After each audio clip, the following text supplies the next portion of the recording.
Hi, everyone. It's been a while, I know, and it's been a minute as well.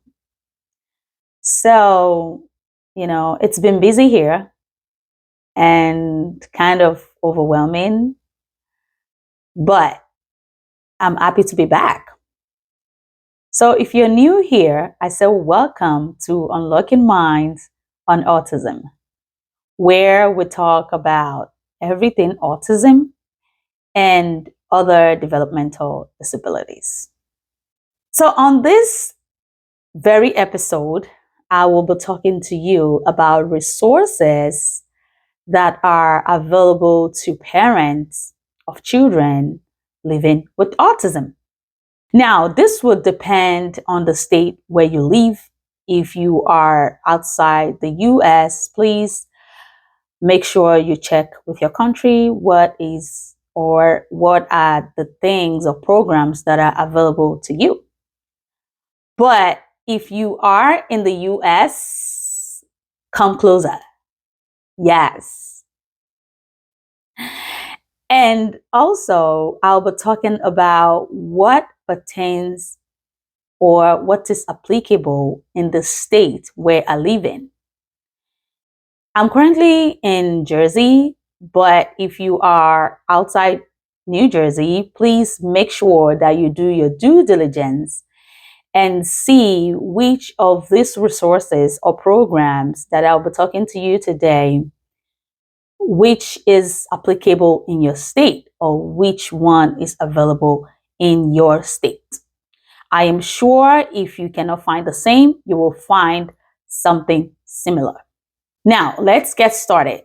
For the first resource that I'll be sharing, it's actually a federal program, which is SSI, Supplemental Security Income. I'm sure most of you are familiar with that program.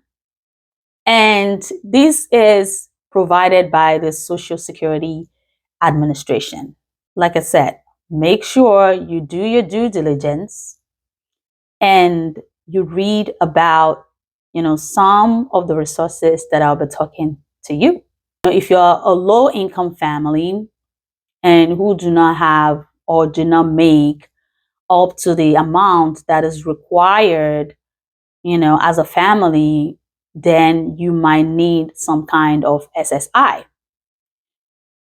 I know sometimes it can be difficult to care for your child with disability and then you're unable to work full time. So these programs can be helpful to you, especially depending on the stage where you are at with your child. SSI can help you, it's some kind of money that can help you every month to supplement whatever thing you have coming into your pocket or your income. If you're earning about 6 figures and above, I don't think you will qualify. But if you have something lesser, if they check your resources and check everything that maybe for some people who will, get some kind of financial assistance or, food assistance or things like that, they might be eligible. So please make sure you read about it if your child will be eligible for SSI. If you have more than 2K in either your savings or checking account, you might not be eligible. Or if as a couple you have more than $3,000 in your checking or savings account, you might not be eligible. Please make sure to do your due diligence to check if you qualify or not. I'm sure you're asking, how do you apply for SSI? You can either call SSI on the phone number. If you Google, you're able to find the number directly. Or you can go online and search for Social Security Administration website. Or better still, you can walk into any Social Security office nearest to you. The second resource I will be sharing with you on this episode is what I call PPP, which is Personal Preference program. Now, like I shared earlier, every of this resource depends on the state where you live in. PPP is a Medicaid program, right, that pays you or give your child with some form of disability an opportunity to choose their caregiver or their personal care assistant to take care of them. What do I mean? So, for example, if you have a child that cannot do things on their own, like the activities of daily living, showering, brushing, going to the bathroom, cleaning up, you might be eligible for PPP. So, PPP is a Medicaid approved program. You have to have your state Medicaid for you to apply for PPP. So for those people who have private insurance, you might not be eligible to apply for PPP. But if your child has a Medicaid, you might be eligible to apply for the personal preference program. Now, what do you do with a PPP? You as a parent, you are paid to take care of your child. Now, before you start the PPP program, what you're going to do is call your insurance and ask for the PPP program.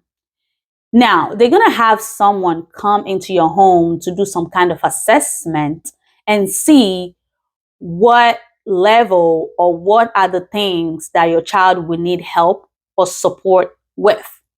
So if the evaluator is able to identify those domains or areas, then they will reach out to you to talk about budgeting. Budgeting is the amount of money that your child may be eligible for every month. They will be able to talk to you about the hours that you as a parent will be working for your child. And then they will be able to talk to you about the payment. PPP actually provides some kind of flexibility. Instead of having home agencies send in home health aides to your home to care for your child, you as a parent can do that for your child and get paid. That is what the PPP is all about. You're being paid to care for your child. And like I said before, this would depend on your child's needs. To reiterate, PPP is a Medicaid approved program.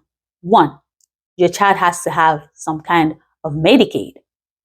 2, your child have to have some needs with ADLs, which is activities of daily living. 3, your child will have the flexibility to be able to hire who he or she trusts to care for her, like a personal care assistant to care for your child. And it doesn't matter how much you earn, but the main thing is that your child needs some kind of help and support with their ADL. So you're paid to care for that child. I'll move on to the last resource that I'm going to share with you on this episode. And that is the Children's System of Care, which most people know in New Jersey as Perform Care. So Perform Care is the children's arm of DDD. What do I mean by that? Division of Developmental Disabilities. So for children who are having some kind of behavioral or mental health challenges, Perform Care might be helpful. And it cuts across autism, other developmental, disabilities, children who are having issues with substance abuse, children who need some kind of mental health program or services. I think it was about last year when Dara was having, those challenging behaviors like hitting, like kicking, like those bad tantrums. I decided to call, Perform Care to come, take a look. And of course, they reached out and did some kind of assessment and found Dara eligible. So from Perform Care, you'll be transferred to what we call the mobile response. And if they are unable to manage, your child, or they feel like this is going to be a long-term program with your family, then they will transfer you to what we call CMO, which is Care Management Organization. So these CMOs are quite voluntary. Okay. So they will provide you with some kind of support, family support, because they want you to tap into the resources that are available in your community. Those resources can be very helpful, and they are designed to help your child with, disabilities, or a child going through any mental health crisis. You can tap into different services, like the ABA services. They can also support you with something that we'll call individual support services. This is similar to ABA. We have done that in the past with Daniel. When we used to live in another town, we had someone who will, come into our home and teach Daniel how to tie his shoes, how to button his shirt, how to zip his shirt, or his pants. They will support you basically with, the activities of daily living for your child. Like I said, it's very, very similar to ABA. But the only thing is they do not deal with behaviors like ABA providers do. So make sure, like I said earlier, that you do your due diligence with, some of the resources that I've shared with you here. There are many more resources. I will come on here, to share many more. And if you need me to go over or go deeper into any of those resources that I shared with you here, please feel free to let me know in the comment section, or feel free to email me, and let me know which one you really need me to teach you how to, apply for them, because sometimes it can be really hard to do the application for these resources, most especially Perform Care. I know people do have a lot of difficulties with Perform Care, applying for Perform Care. The process is really, it's time consuming. So you want to be sure that you have someone that can put you through how to apply for some of those resources. It's way more easier now. You don't have to do the paper application. You can go online. Once you're able to do your due diligence, go online and then put your application in, or you can give them a call first. That way, you feel supported and you feel like you are able to get your child what they need. I hope this was helpful to you. Please feel free to reach out. Whatever topic you are looking forward for me to, share with you, I am back. And please feel free to let me know in the comment section.